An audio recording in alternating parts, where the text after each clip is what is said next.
कहानी की शुरुआत होती है एक रहस्यमयी और हाईटेक जगह से, जिसे दुनिया व्यापा ओमेगा जेनेटिक लैब के नाम से जानती है। बाहर से यह एक आम सा अस्पताल लगता है, लेकिन असल में यहां इंसानों पर खतरनाक और गैर कानूनी प्रयोग किए जाते हैं।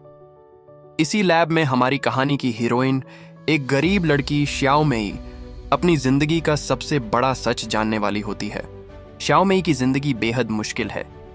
वह अमीर लोगों के घरों में टॉयलेट साफ करती है और इतना भी नहीं कमा पाती कि एक नया मोबाइल खरीद सके।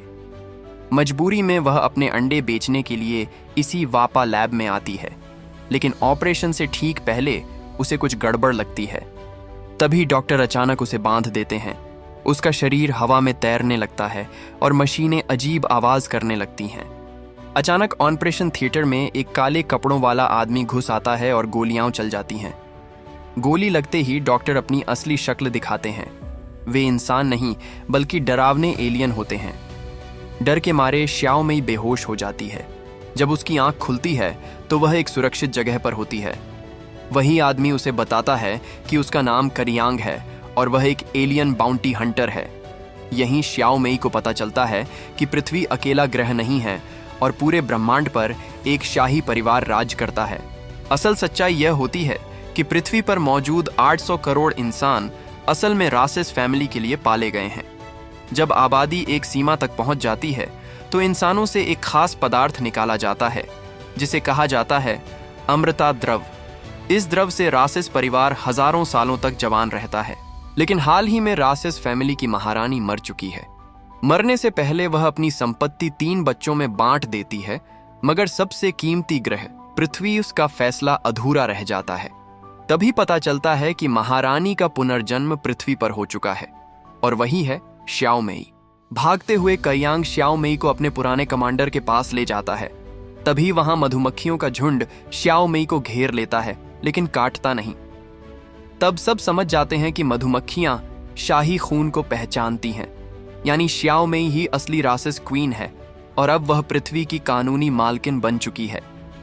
इसके बाद रासेस फैमिली के तीनों वारिस अपनी चालें चलना शुरू करते हैं। बड़ा बेटा श्याओमेई को मारना चाहता है। दूसरी बेटी दोस्ती और लालच से उसे अपने पक्ष में करना चाहती है, और तीसरा बेटा सबसे खतरनाक प्लान बनाता है। तीसरा बेटा श्याओमेई को अपने ग्रह पर बुलाता है और उसे अमृता द्रव दिखाता है। वह बताता है कि एक छोटी सी बोतल बनाने के लिए हजारों इंसानों की बलि दी जाती है। श्याओमेई अंदर से टूट जाती है, लेकिन जब तीसरा बेटा वादा करता है कि शादी के बदले वह पृथ्वी को बचा लेगा, तो वह मजबूरी में मान जाती है।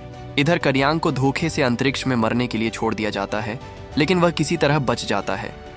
आखिरी वक्त पर वह शादी रोकने पहुंचता है और सच्चाई सामने आ जाती है। यह शादी सिर्फ सत्ता हथियाने की साजिश होती है, लेकिन सबसे बड़ा झटका तब लगता है जब रासेस का बड़ा बेटा श्याओमेई के पृथ्वी वाले परिवार को किडनैप कर लेता है। मजबूर होकर श्याओमेई उसके पास जाती है। वहीं पता चलता है कि उसी बड़े बेटे ने अपनी मां यानी रासेस महारानी की हत्या की थी, क्योंकि वह हजारों सालों से उसके साए में दबा हुआ था। अंत में एक भयानक ग्रह पर आखिरी जंग होती है। करियांग जान की बाजी लगाकर पहुंचता है। जबरदस्त लड़ाई, धमाके और तबाही के बाद श्याओमेई खुद बड़े बेटे को मार गिराती है और अपने परिवार को बचा लेती है। कहानी के अंत में श्याओमेई पृथ्वी लौट आती है और फिर से वही आम जिंदगी जीने लगती है। वही सफाई का काम, वही सादा जीवन। फर्क सिर्फ इतना है कि अब वह चुपचाप पूरी पृथ्वी की मालिक और संरक्षक है, और कभी कभी करियांग के साथ हाईटेक उड़ने वाले जूतों में आसमान से अपने ग्रह को देखती है, क्योंकि उसने सीख लिया था